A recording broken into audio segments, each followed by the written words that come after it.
제가 왜 이 질문을 했냐면은, 제가, 지금, 우리 양진막 회장님도 오셨는데, 올해 9월달에 싱가포르에서 버추얼 시리즈도 했죠.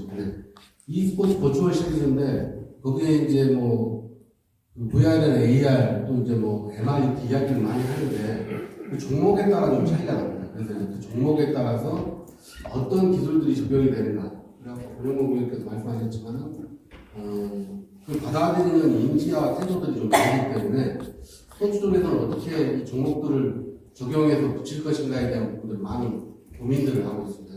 그래서 좀 같고요. 곧바로 우리 이제 발제자님께서 말씀하신 내용을 토대로 두 토론자님께서 토론에 대한 내용을 간단하게 좀 말씀을 하시고 다음 또 토론을 시작하도록 하겠습니다. 조우겸 부장님. 네, 안녕하십니까. 국민대학교 조우겸입니다. 변현무 교수님 아이돌이라고 하셨는데 실제 가까이 보고 가까이서 보니까 훨씬 더 아이돌 같습니다. 제가 옆에서 아까 말씀하시면서 진짜 아이돌 같으시다. 한남 교수님도 지금도 마찬가지지만 당시에 한남 교수님도 잘 나가시는 아이돌 교수님이셨습니다. 제가 오늘 저는 사실은 제가 토론을 하는 것보다 제 밖에 이렇게 프로에 있어서 의견을 듣는 게 훨씬 더 많이 배우게 되는 생각을 하는데 감히 제가 이 지식이 많이 없어서 이렇게 조금 원래는 저희 좀 없는 편 이쪽으로 조금만. 예. 제가 잘은 모르지만은 저는 또 저희 전공이 또 사회학이고 사회학적 관점에서 조금 그렇게 말씀드리고자 합니다. 저희 몇 년 전에 저희가 4차 산업혁명이라는 화두가 많이 대두됐을 때 저희 선배 한분 장학사 선배가 저한테 연락을 한번 주셨어요. 혹시 체육교사를 상대로 4차 산업혁명이 이제 스포츠에 미칠 영향을 한번 교육을 한번 해줄 수 있냐고. 그래서 저 같은 경우는 그것도 저는 잘 모르겠다. 그래서 이제 그 장학사 선생님께서 그러면 좀 체육에서 추천을 해달라. 근데 제가 이렇게 좀 이렇게 알아봤는데 비상적으로 하시는 분들 있는데 전문적으로 이렇게 연구하시는 분들 잘 없으시더라고요. 그래서 오늘 이렇게 권영범 교수님 보면서 저렇게 체육에서도 아주 깊이 연구하시는 교수님께서 계시다 해서 세상에 이제 확실히 체육도 스포츠도 이제 저희가 4차 산업혁명 시대에 하고 이제 가능성이 아니고 그 안에 이제 흡돼 있구나 이런 생각을 많이 했습니다. 원래는 저는 저희가 VR이든 뭐든 이제 코로나가 되면서 이제 4차 산업혁명 시대가 되면서 이 학교가 곧 없을 줄 알았습니다. 그래서 학교에 나올 이유가 없이 그냥 집에서 이제 유튜브나 이런 측면에서 학교를 참여하면 되겠다 했는데 저희가 근데 제가 이렇게 보면서 그래도 학교는 나와서 이렇게 토론하고 같이 생각할 수 있는 완전히 4차 산업혁명 시대가 우리의 만남을 대체하는 역할을 하고 보조하는 역할을 할 수밖에 없겠다는 생각을 했습니다. 그래서 오늘 특히 제가 환영사를 환영사에 줄을 잘 안 치는 편인데 진짜로 이렇게 우리 배재상 회장님의 환영사 중에서 이게 너무 마음에 들었습니다. 저희 학회는 궁극적으로는 스포츠를 위한 그리고 스포츠를 통한 다양한 사회 발전에 기여하고 노력하고 있다. 이게 너무 멋있습니다. 그래서 혼합현실 속 스포츠 콘텐츠라는 주제도 스포츠 발전을 위해서 이제 아직 대체하는 게 아니고 이 가상 혼합현실 스포츠를 발전할 수 있는 그런 모습에 방점을 찍었으면 좋겠다는 생각을 하고 이제 토론을 시작했습니다. 원래 토론이 제가 15분 시간을 보니까 15분 있는데 진짜 굉장히 길게 보통 5분 정도 주는데 진짜로 15분 동안 하는 건 이게 그죠? 그래서 자꾸 나오는 쓸데없는 얘기를 15분 동안 원하는 생각을 해서 제가 자꾸 쓸데없는 얘기를 많이 하고 이런 점을 좀 해주십시오. 저희는 지금 초연결 시대에 공간과 시간이 제약이 없는 시대에 살고 있습니다. 그래서 결국 궁극적으로는 저희 회장님께서 말씀하셨듯이 저희가 지금 하는 혼합현실이든 어떤 기술이든 뭐든 사람을 위한 사회 발전을 위한 연결로서의 어떤 매개가 돼야 되겠다는 생각을 합니다. 그래서 인간을 대체하는 게 아니고 인간이 살아가는 데 있어서 보조 역할을 해서 더 인간답게 살 수 있는 궁극적으로는 인간이 인간으로서 인간 역할을 할 수 있는 그런 기술적인 진보가 있어야 된다고 생각합니다. 특히 이제 기술 스포츠가 도입되면서 처음 이제 기술 발전을 통해서 이제 다양한 스포츠 종목이 발전할 것 같습니다. 그렇죠? 지금 저희가 아는 축구, 농구, 배구, 야구인 이 전통 스포츠는 미세하게 참여율이 계속 이제 퇴조하고 있습니다. 그 간극을 뉴스포츠라 대체 스포츠라는 뭐 방금처럼 새로 만들어지는 스포츠가 이제 생성되겠죠. 그 자리를 메꿀 거라고 생각합니다. 저희가 아는 축구, 농구도 이런 게 굉장히 100년도 채 되지 않은 스포츠입니다. 그렇죠? 그래서 향후 또 100년 안에는 이 축구, 농구도 없어지고 전혀 다른 형태의 스포츠가 많이 나올 거라고 생각합니다. 얼마 전에 저희 학생들하고 저희 개별 종목으로 농구, 배구, 축구, 야구 이렇게 상상을 한번 해보자는데 그 중에 하나가 농구도 예를 들면 개인 종목은 올림픽 메달을 많이 따는 단체가 몇 명이 나가는 메달 하나가 형성이 부족하다, 안 맞다. 그러면서 농구도 이제 뭐 키도 170, 180 몸무게처럼 레슬링 체급처럼 유도 체급처럼 그렇게 할 수도 있지 않겠냐 이런 생각하는데 언젠가는 뭐 2m 이하, 2m 이상 이렇게 해서 컴퓨터로 만들어서 농구도 몇 가지 종목이 나올 수도 있고 아마 훨씬 더 많은 변화가 있을 것 같습니다. 그리고 과학기술을 사용해서 진보된 스포츠 용기구가 또 개발돼서 여러분들 스포츠 장애를, 스포츠 한계를, 제약을 많이 극복해 줄 수 있을 거라고 생각합니다. 또한 관중들이 경험하는 관람의 질도 훨씬 달라질 거라고 생각합니다. 과거에 제가 학부 때 시험을 봤을 때 그 당시 TV, 예전에 TV가 되게 조그맸었습니다. 근데 지금 그 당시에 큰 TV가 나오면서 어떤 교수님께서 저희한테 사회학도 비슷한 수업을 했고 이 TV가 어떻게 스포츠 참여 관람에 영향을 줄 거냐 이런 토론을 하시면서 그 TV가 커지면 축구 경기장, 농구 경기장, 야구 경기장을 한 번에 다 시선의 전체적인 시각으로 볼 수 있을 거라고 얘기하시면서 경기장에 갈 필요가 없을 거라고 얘기하시더라고요. 근데 저도 그렇게구나. TV가 커지면 축구 경기장을 한 개 스크린에 다 정지시키는 가볼 수 있겠구나 이렇게 생각했습니다. 충분히 이제 저도 그렇겠다 했는데도 불구하고 저희가 축구장을 그래도 계속 가고 있다. TV가 커지는데도 그 이유가 뭐냐면 실제적이지 못한다는 겁니다. 그죠? 실제적이지 못하니까 TV로만 고정되어 있는 게 리얼리티가 없다는 거죠. 방금처럼 가상현실 같은 경우는 저희 현실을 거의 비슷하게 해서 저희가 이제 경험하지 않아도 대체 경험할 수 있는 그런 기능을 가질 수 있을 거라고 생각합니다. 조금 제가 이제 저는 이 기술의 발전을 물론 이 VR을 통해서 가상현실을 통해서 기술이 발전하면서 여러 가지 윤리적인 문제도 많이 발생할 것 같습니다. 예를 들면 아프리카하고 예를 들면 아주 발전된 선진국을 경험하는 기술의 질이 틀려지겠지, 그죠? 그러다 보니까 기술 도핑의 문제도 있을 수 있겠죠. 약물 도핑처럼 너무 큰 격차가 생길 거니까요, 그죠? 지금 저희도 보지만은 정보화의 홍수에서 한 번도 저희는 너무 정보화의 홍수다 해서 많은 걸 경험하고 있는데 저 지구편 건너편에는 한 번도 핸드폰을 구경도 못 해보는 사람들도 있거든요, 그죠? 그러니까 너무 격차가 큰 겁니다. 이런 것처럼 저희도 어떤 기술 도핑 같은 정보화가 더 촉진하지 않을까 윤리적인 문제를 그런 걱정도 있습니다. 또한 그 여러 가지 단점이 불구하고도 장점도 많은데 사실인 것 같아요. 물론 이제 스포츠 참여 계층의 다양화를 촉진할 수 있을 것 같습니다. 저희는 보통 이제 체육관에 사회적 소외계층을 이제 지금 체육 격차가 많이 발생하고 있습니다. 과거에는 좀 사실은 소외계층들이 체육을 참여하는데 제약이 왜 없다 그러면 지금은 사회 경제적 조건이 거의 체육 참여율하고 제약을 주는 걸로 나타났습니다. 그러니까 조금 더 이제 전문적인 용어로 체육 격차라고 하는데 사회적 소외계층이 체육 격차를 훨씬 더 경험하는 비율이 훨씬 많습니다. 과연 이제 이 기술적인 발달이 사회적 소외계층의 체육 참여를 촉진할 제약을 더 이제 덜어줄 건지 또는 이제 과거 예를 들면 너무 또 이제 들어가는 기계가 비싸서 또 제약을 또 다른 격차가 날지는 저도 잘 모르겠습니다. 그래서 지금은 자동차 제가 얼마 전에 수업 시간 때 제가 초등학교 때 뭐 TV 있는 사람, 차 있는 사람, 냉장고 있는 사람 이렇게 조사를 했었습니다. 그 학생들한테 얘기하니까 되게 웃더라고요.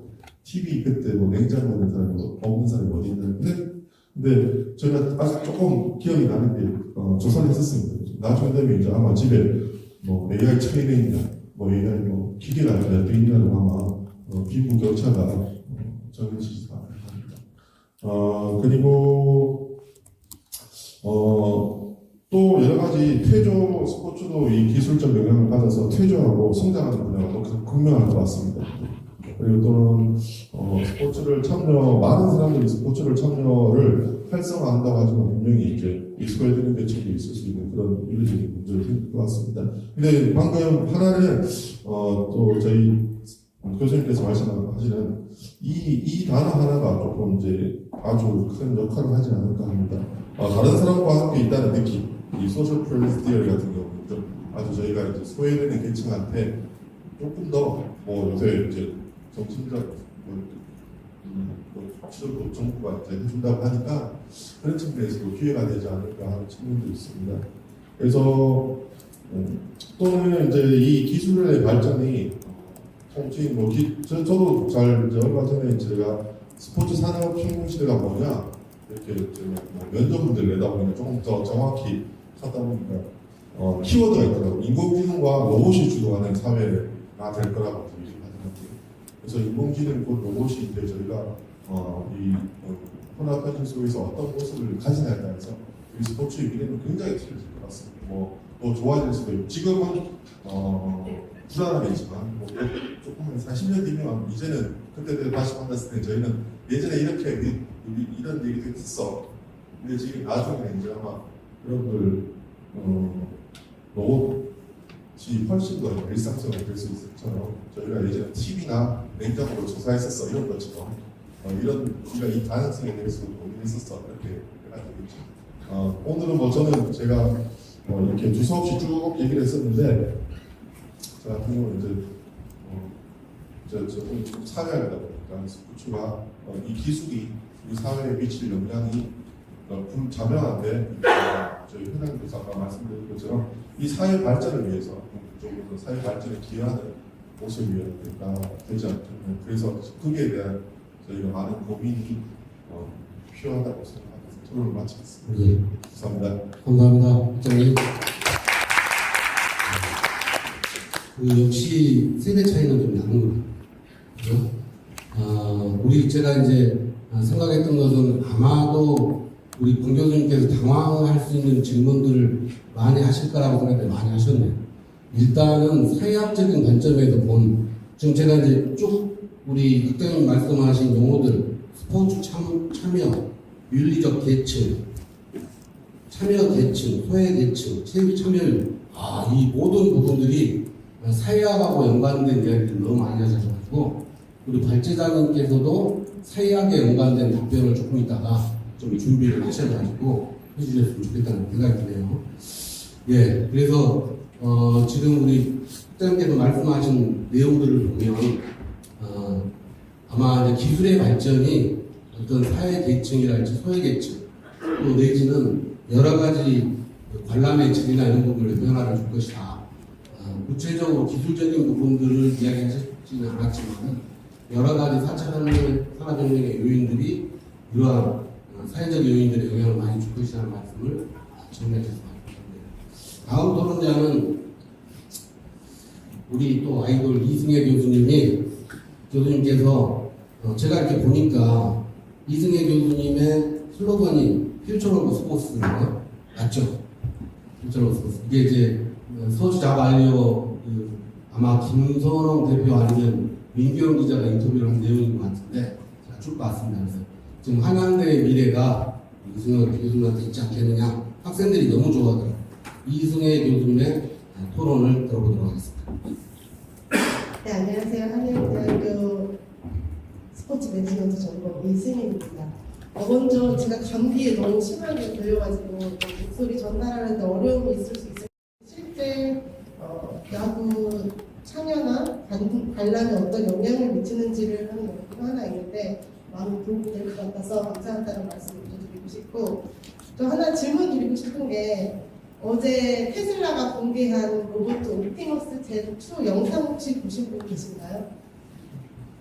몇 분 계신데 저 그 영상 보고 너무 놀란 게 이제 로봇가 계란을 깨지 않고 들어서 움직이고 이동하는 모습도 제가 어릴 때 SF 영화에서 봤던 그런 로봇과 굉장히 유사하게 이렇게 움직이더라고요. 그래서 아 정말 기술이 많이 진보했구나. 정말 미래 세계에는 어떤 일이 펼쳐질지 감히 예상을 못할 정도로 참 기술이 빠르게 진보하고 있다는 걸 좀 다시 한번 느꼈던 것 같습니다.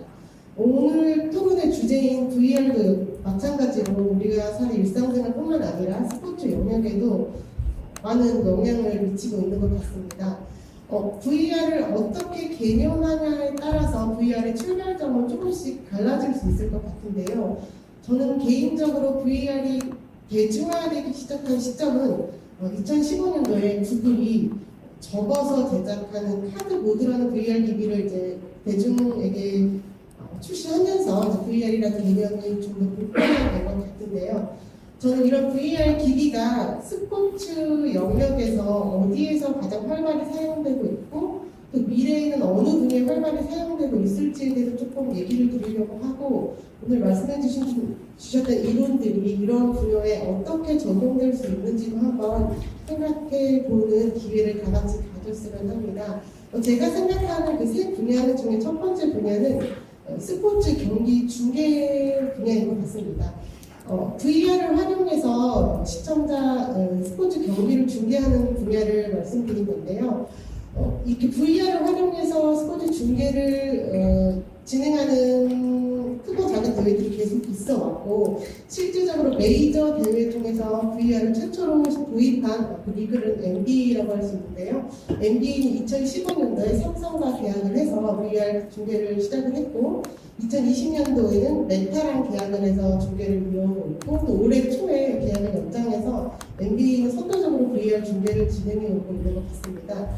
또 국제적으로 넓게 보면 2018년도에 러시아 월드컵에서도 피파가 BBC랑 계약을 맺어서 BBC가 중계하는 방송들은 경기가 끝난 후에 VR 버전으로 이렇게 하이라이트 버전이랑 그리고 이제 시청자들이 이제 관람을 할 수 있게 해줬는데요. 이때만 해도 VR 기기의 고급도라든지 퀄리티 문제로 약간의 비판도 받긴 했지만 좋은 출발점이었었다고 저는 생각을 하고 있습니다.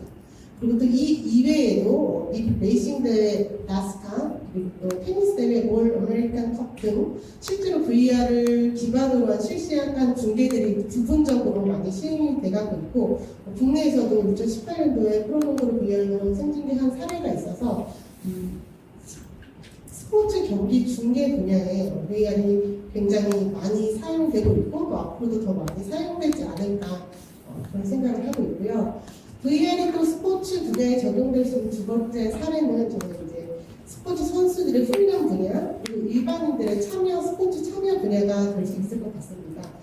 특히 실제 스포츠에서는 부상 이슈가 너무 중요하잖아요. 근데 VR 기술을 사용을 하면 선수의 부상 이슈는 낮추지만 실제 훈련의 몰입감이라든지 현실성을 높일 수 있어서 굉장히 스포츠 분야의 장점을 가져올 거라고 생각을 하고 있습니다. 제가 대표적인 사례를 몇 개 말씀을 드리면 세계적인 권투 선수 과거 10년간 제일 돈을 많이 번 선수라고도 알려져 있는데 플로이드 메이웨더 주니어가 이제 관장하고 있는 프랜차이즈, 복싱 프랜차이즈 메이웨더 복싱 앤 피트니스라는 그런 프랜차이즈가 있는데요. 이 프랜차이즈에서는 선수들을 이렇게 훈련을 할 때 VR 확장 프로그램을 사용을 해가지고 그 링 위에 전 세계의 챔피언들을 다 올려놓고 가상으로 훈련을 할 수 있게 하는 방법이어서 각 세계 챔피언들의 장점과 단점을 이렇게 파악해서 선수 기량을 올릴 수 있는 그런 프로그램을 지금 실제로 사용하고 있습니다. 우리나라에서도 프로 선수뿐만 아니라 일반인들에게도 VR 골프, VR 요가, VR 트레이드를 다양한 분야에서 프로 선수들뿐만 아니라 일반인들에게도 VR이 활발히 사용되고 있는 것 같아서 이 스포츠 훈련과 일반인의 스포츠 참여 분야에도 VR이 많이 사용될 것 같다고 저는 생각을 하고 있습니다. 마지막으로 VR이 스포츠에 적용될 수 있는 분야는 개인적으로 게이밍과 e스포츠 분야라고 생각을 하는데요. 아까 권 교수님이 말씀해 주신 것처럼 이제 VR이 가장 많이 활용되고 있는 분야가 게이밍 분야였는데 이 게이밍 분야는 e스포츠랑 아주 밀접한 연관이 있는 것 같습니다. 실제로 이번 에이션 게임에서 우리나라가 좋은 성적을 받은 이유로 정부 및 각 기관에서 e스포츠에 대한 관심이 많이 올라가고 있는데요. 이 사례를 조금 연장해서 말씀을 드리면 소니 인터랙티브 같은 경우는 지금 콘솔 기반의 VR 게임을 많이 출시를 하고 있고 또 흥미롭게도 VR을 기반으로 e스포츠 중계를 이렇게 중계하는 부분에 있어서 소니가 특허를 받은 상태거든요. 그래서 2026년도 나고야 아시안 게임이 일본에서 열리고 또 소니가 일본 기업이고 또 아시안 게임에 그 나고야 아시안 게임의 e스포츠 종목이 정식 종목으로 채택된 만큼 VR 기반의 게임 종목이 아시안 게임에 포함이 되는지 그리고 VR 기반으로 게임이 중계가 되는지 저는 개인적으로 흥미를 갖고 지켜보고 있고요. 아시안 게임이 바라보는 e스포츠와 IOC가 바라보는 e스포츠는 좀 다른 것 같은데요. 아시안 게임이 이번에는 비디오 게임을 중심으로 한 리그 오브 레전드, 펍지 같은 종목들이 이제 아시안 게임 메달 종목으로 포함이 되었으면 IOC는 아까 잠깐 말씀 주셨지만 e스포츠를 바라보는 관점이 조금 다른 것 같아요. IOC는 e스포츠를 비디오 게임을 기반으로 한 e스포츠라기보다는 전통 스포츠를 기반으로 한 스포츠의 버추얼 버전을 e스포츠로 이해하고 있는 것 같아요. 아무래도 신체의 움직임을 중시하다 보니 그런 보수적 관점 때문이라고 저는 생각을 하는데요.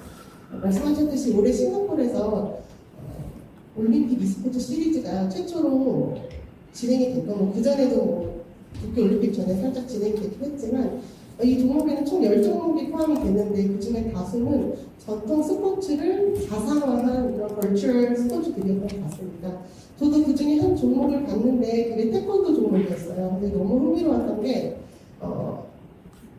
그렇게 VR을 이용한 태권도 대회가 주사 위험을 낮추는 것뿐만이 아니라 VR 대회이기 때문에 남녀노소 구별을 짓지 않고 게임이 진행이 되더라고요. 그래서 실제로 제가 봤던 경기는 남학생과 여학생이 각자 도구를 끼고 이제 몸에 그 기기를 장착을 하고 이렇게 태권도 대회를 하는 건데 그것도 굉장히 흥미로운 인사이트를 준 것 같았어요. 추후에는 신체적 제한이라든지 성별, 나이의 제한 없이 부상의 위험 없이 이렇게 벌추얼로 스포츠 대회가 진행될 수 있겠구나라는 점을 좀 깨달을 수 있어서 저는 굉장히 흥미로웠던 것 같습니다. 그래서 이 e스포츠를 바라보는 관점이 IOC와 아시안 게임이 조금씩 다르기는 하지만 전체적으로 VR이 이런 e스포츠에 영향을 주는 건 확실하고 또 이 영향으로 점점 확대될 거라고 저는 생각을 하고 있습니다. 저는 지금 스포츠 중계, 그리고 스포츠 참여, 그리고 e스포츠 이 세 분야에 대해서 이 VR이 미칠 수 있는 영향과 사례들을 조금 말씀을 드렸고요.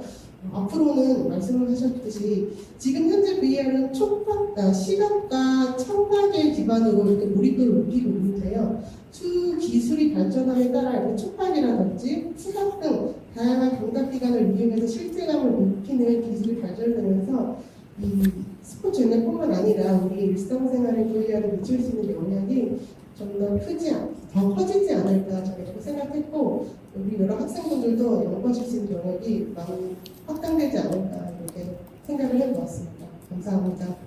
네. 제가 조금 소셜 캐피탈 기업이었고 이건 어떤 거냐면 예를 들어서 사람이 다른 사람과 어떠한 그런 뮤추얼 액션을 통해 가지고 서로 얻고자 하는 것이 동일할 때 우리가 소셜 캐피탈 티오리를 적용시켜 볼 수 있습니다. 예를 들면 제가 삼성 레미안의 노인정에 어떤 분이 있다고 하죠. 그래서 그분들이 배드민턴을 이렇게 치고 있어요. 그 배드민턴을 치는 이유는 그분들은 건강을 위해서. 그런데 반대편에 레미안이 아니고 예를 들어서 또 다른 A 아파트가 있다고 했어요. 그러면 그쪽에도 있을 수 있잖아요. 그 노인정이나 그런 것들이요. 그리고 그쪽에서도 배드민턴으로 그렇게 건강을 도모하고 이렇게 그런 모임을 하시는 분들이 있을 수 있겠죠. 그래서 이쪽 모임에서 건강을 도모해서 서로들끼리의 건강에 대한 정보를 나누고 건강에 대한 그런 행동들에서 건강을 얻을 수 있다면 그건 우리는 제가 한글만 요거 잘 모르는데 본딩 소셜 캐피탈이라고 합니다. 그런데 이거를 뭔가 이쪽과 같이 연계해서 이 두 그룹이 건강을 또 챙겨 나갈 수도 있잖아요. 그런 것들을 브리징 소셜 캐피탈이라고 합니다. 근데 이런 것들을 방금 제가 아까 말씀드렸던 VR 상황에서도 그걸 쓰는 상황에서 같이 네트워크 구성해서 같이 적용해 나갈 수 있다는 거죠. 그래서 그런 부분들 여러분들 한번 생각해 보실 수 있을 것 같고요. 그리고 이승혜 교수님 그 말씀하신 우선 제가 커버할 수 있는 선에서 그 질문에 기억나는 것만 답을 하면요. 중개의 앞으로 미래는 어떻게 될 것인가. 이것도 사실은 뭐 MBA나 또는 다른 부분에 대해서 되게 많이 사용되어질 것 같아서 저는 이 부분은 그 교수님 말씀하신 거에서 더 뭔가 익스텐드 되게 이렇게는 따로 생각해 본 적은 따로 없고요. 그런데 여기서 가장 중요한 거는 아까 전에 그 제가 그 테크놀로지 액셉턴스 모델을 얘기하면서 가장 중요한 게 용이성이라고 말씀을 드렸거든요. 이게 얼마만큼 내가 편하게 착용할 수 있는가. 여러분들도 만약에 스마트폰이 굉장히 컸다면 저희가 아마 스마트폰 안 들고 다니거든요. 그래서 얼마만큼 이게 더 간소화되고 이거 얼마만큼 쉽게 하면서 이거를 썼을 때 지금은 최근에 나오는 메타 그 뚜리를 제가 지금 연구에서 사용하고 있는데요. 나온 지 한두 달 됐을 거예요. 근데 이것도 결국에 움직이는 과정에서는 굉장히 무겁습니다. 그래서 얼마만큼 이게 심플하게 나와서 움직이는데 전혀 뭐 방해가 되지 않는가. 이거에 따라서 어떤 걸로 우리가 스포츠에서 활용할 수 있는가. 이런 부분은 직결될 것 같다는 생각이 들고요. 그리고 또 이 부분이 아까 전에 그 e스포츠도 말씀하셨지만 이 e스포츠 이런 것들도 사실은 그런 것 같아요. 어떻게 생각하면 이 VR이나 AR이나 이런 것들이 얼마만큼 개인들 앞에 몰입을 시켜줄 수 있는 하나의 툴로서 지금 이게 작동되는 건데 그리고 그것들이 몰입되었을 때 그 다음에 개인들은 태도와 행동으로 나타나잖아요. 그래서 결국에는 이 이멀전, 아까 설명드렸던 플로우라고도 설명을 드렸었는데 얼마만큼 몰입시킬 수 있는가 이 부분에 따라서 그 어떠한 종목으로 계속 연장되어서 나아갈 수 있는가 그런 것들로 확장시켜서 해보시면 될 것 같고요. 사실 e스포츠에서 뭐 미국이나 또는 뭐 영국 같은 경우에 가장 아마 특히 미국이죠. 그 e스포츠 하면 판타지 그 풋볼이 같이 그 미국 US 컨슈머들한테는 같이 연동돼서 아마 머리에 들어올 거예요.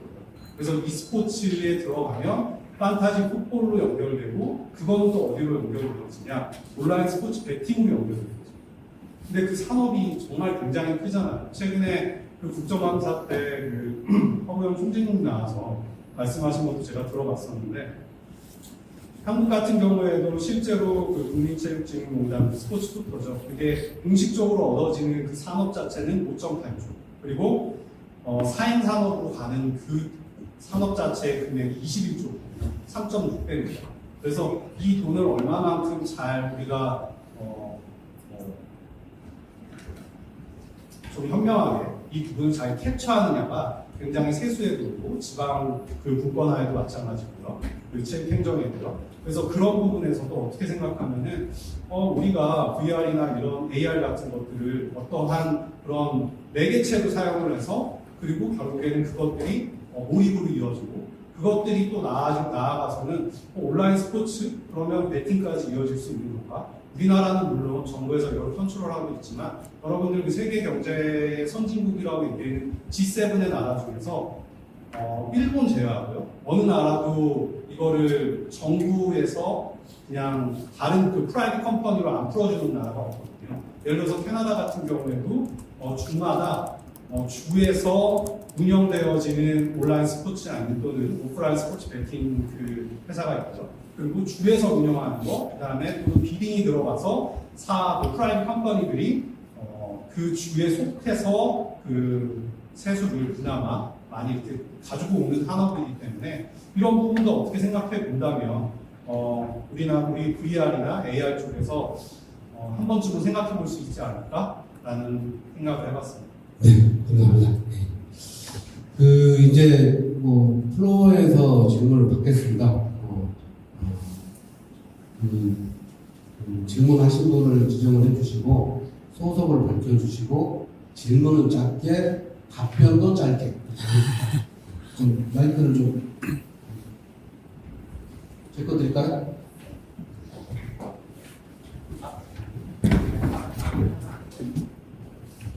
제가 이걸로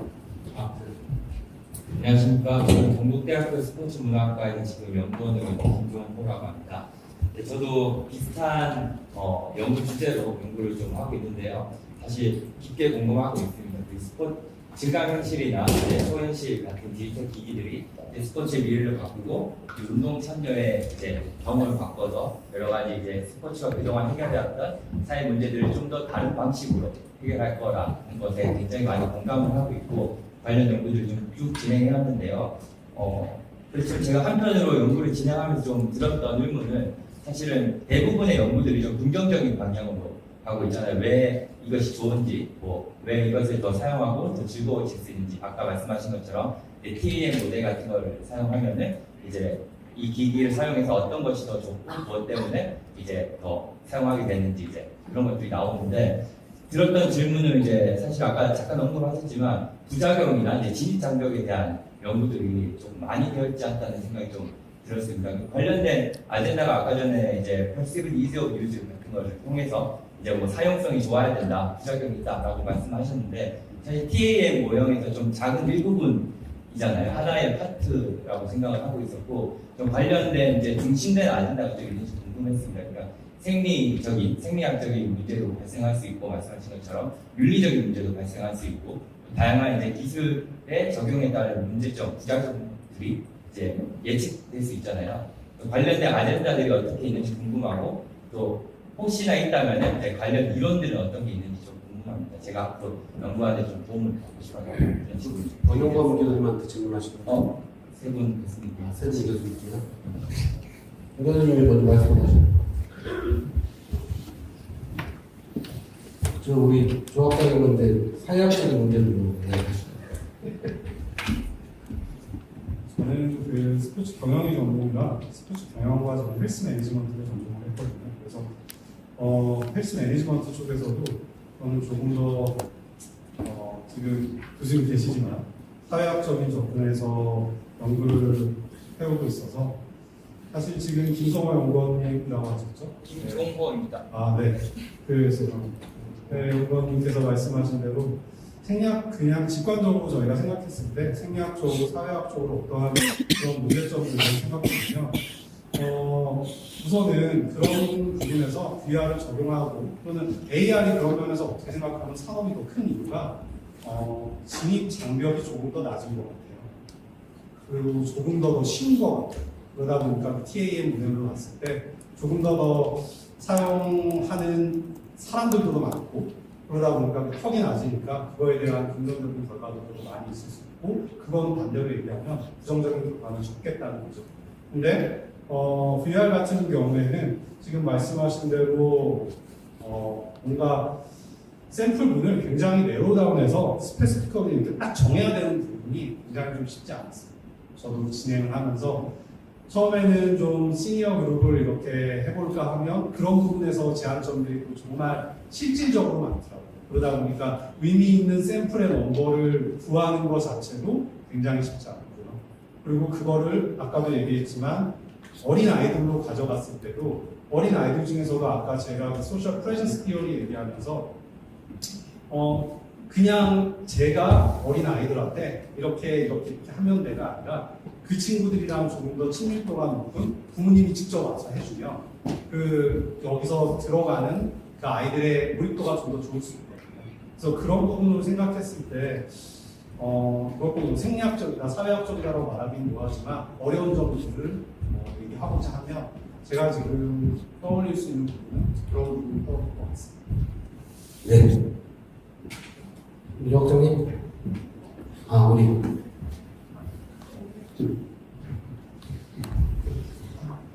먼저 당연히 어떤 현상이든 어떤 기기든 그 장단이 다 있을 것 같은데 말씀하신 대로 VR 활용에 있어서 지금 현재 가장 제가 생각했을 때 두 이슈는 물리적, 신체적 한계인 것 같아요. 저도 그거 쓰면 어지러워서 오래 못 보겠거든요. 그래서 어지럼증 혹은 기기의 불편성 아무래도 가질 때가 있기 때문에 만약 그게 좀 더 나은 퀄리티로 더 나은 방향으로 소개가 된다면 기기를 가질 수 있는 사람들한테만 그 베네핏이 가기 때문에 이런 신체적인 데서 오는 이슈는 세대 간의 갭을 만들 수도 있을 것 같고 기기의 불편성에 따른 문제점은 뭔가 사회적 계층적 갭을 만들 수도 있을 것 같아서 저는 그 전반적으로 그런 VR 등에 사회에 적용됐을 때 그런 이슈도 있을 것 같고 조금 말씀하신 대로 공부를 하시는 데 있어서 어떤 방향을 말씀하실 수 있을까 설명을 했을 때 VR이 어느 순간 많이 보편화가 되면 내가 실질적으로 그걸 선택해서 사용하는 사람이 있을 수도 있고 혹은 밴드웨건 효과로 남들이 쓰니까 내가 어쩔 수 없이 따라가면서 쓰는 사람이 있을 것 같은데 그런 경우에는 제가 논문 쓸 때 썼던 이론인데 셀프 디터미네이션 티어리라고 어떤 기술을 받아들이는 데 있어서 이게 내 의지로 인해서 받아들인 건지 혹은 남들이 하니까 어쩔 수 없이 받아들이는 데에 따라 그 실제적인 소비자 행동에 큰 차이가 난다는 걸 설명하는 이론인데 그런 이론도 적용하시면 만약에 그게 정말 보편화됐을 때 따라가는 관계라든지 그런 소비자 효과의 그 효용성 면에서 조금 설명을 하는데 도움이 되지 않을까 하는 생각을 해봤습니다. 네. 일단 예. 좋습니다. 다른 또 질문 있으면 받도록 하겠습니다.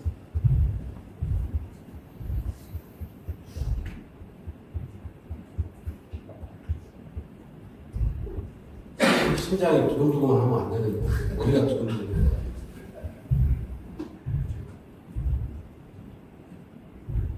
제가 질문 한 가지 드릴게요. 그 지금 1시간 이상 TV를 보시는 분 혹시 계십니까? 우리 플로어에서. 물론 우리 배재정 회장님은 TV를 한 3시간 이상 보시겠죠. 뉴스 봐야 되고. 부 회장님도 보시고. 제가 이제 방금도 우리 이승엽 의원님 말씀하셨는데 저는 TV를 보고 싶은데 시대의 흐름을 따라야 되기 때문에 제가 노트북을 들고 옆에 우리 집사람 옆에 있으면 막 놀립니다. 공부한 채 하지 말라고 합니다. 그런 에피소드가 있습니다. 질문, 제가 질문하시라고 시간을 좀 드린 건데 없으시면 인기가 없는 걸로 하고 여기서 마치도록 하겠습니다. 박수 한번 부탁드립니다. 시간이 한 5분 정도 잠시